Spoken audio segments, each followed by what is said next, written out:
Hey guys, today I'm going to be going over a few properties of ellipses.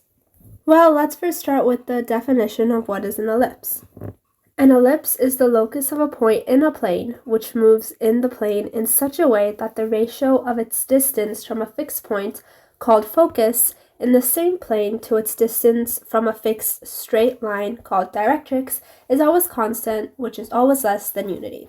So that is basically what a definition of an ellipse is. But let's see what it really means in the diagram towards the left.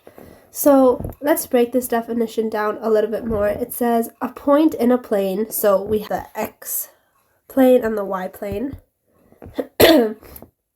in such a way that the ratio of its distance from a fixed point, so we are going to assume that P over here is that point, not the fixed point, but the point in a plane which moves, so the point which is basically moving, to satisfy two conditions, where the distance from the fixed point, S is our fixed point, so this is our fixed point, where the distance from a fixed point in the same plane to its distance from a fixed straight line, and here the fixed straight line is going to be Z, this line right over here, so that's the fixed straight line,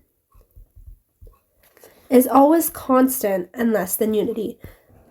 Less than unity basically means ratios such as 1 to 2, 2 to 3, 7 to 19. Basically, when this number is less than this number, because if you put this number as 1 over 2, that's less than 1, this number is 2 over 3, that's less than 1, 7 over 19, that's less than 1. That's basically what it means by the ratio should be less than unity. And it is always a constant, meaning that that ratio should always be the same no matter where this point P is. But how does that really work? Well, this is a bit different from parabolas, as we've seen before, because in parabola there's only one fixed point and one of these directrix. But when we're talking about ellipses, there are actually two fixed points and two directrixes, which is different from a parabola. So we have one directrix here and the other over here. We have one fixed point here and the other over here. And that is so that we can satisfy this always constant. The ratio should always be constant. So the having two fixed points and having two directrix can always satisfy the ratio of SP to PM being constant and less than unity. So what does this mean? Well, this basically means SP over PM should be equal to E. Now, what is E? Well, E is basically just the name, eccentricity, that we give to the constant ratio.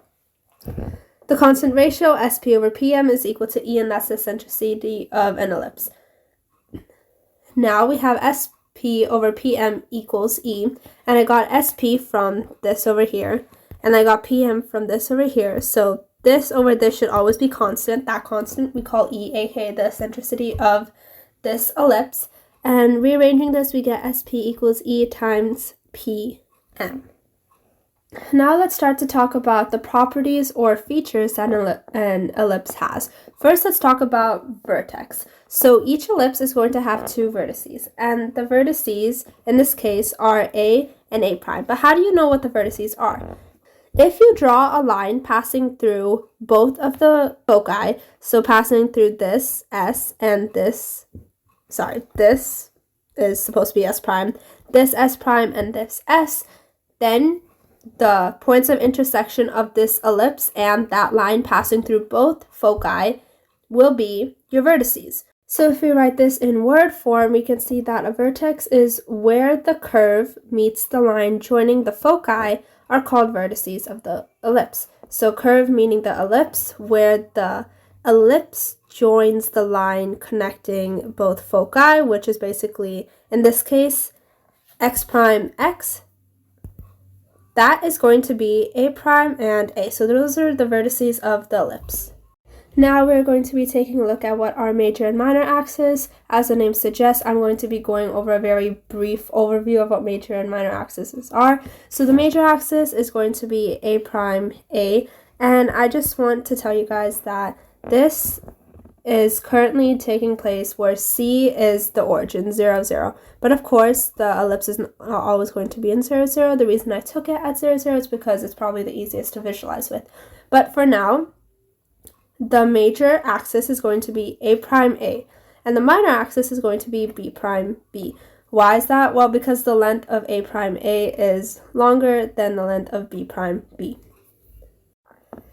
Now let's focus on what is the center of an ellipse. The center of an ellipse, well, we could see over here is C, but what defines the center of an ellipse? So to put it into words, a center is a point of a conic section which bisects every chord passing through it. So what does this mean when we're talking about an ellipse? This is just a general definition of what a center is, but what exactly is the center when we're talking about ellipses? Well, it basically means that if we draw any chord, such as that, a point will always bisect that chord.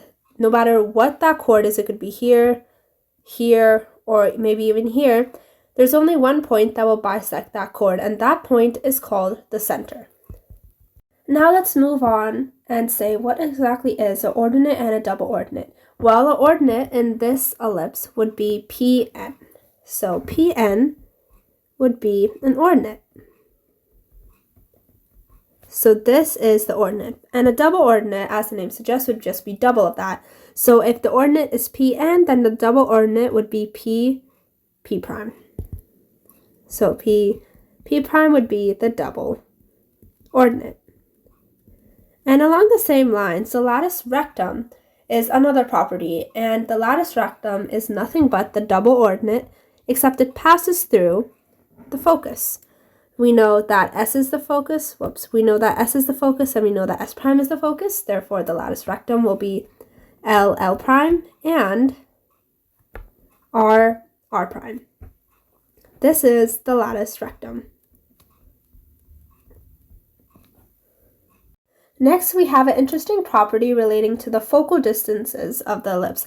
The focal distance is nothing but the distance from a point on the ellipse to the focus, hence focal distance.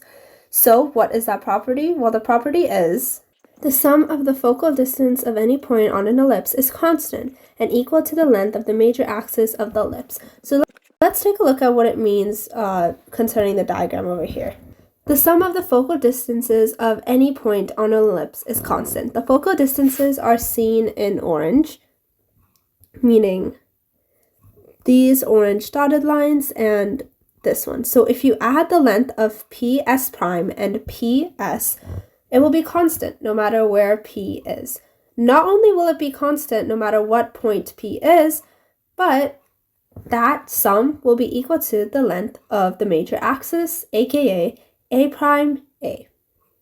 And finally, the equation of an ellipse is x squared over a squared plus y squared over b squared equals 1, where b squared is equal to a squared 1 minus e squared. Remember, e is a constant ratio of ps over pn.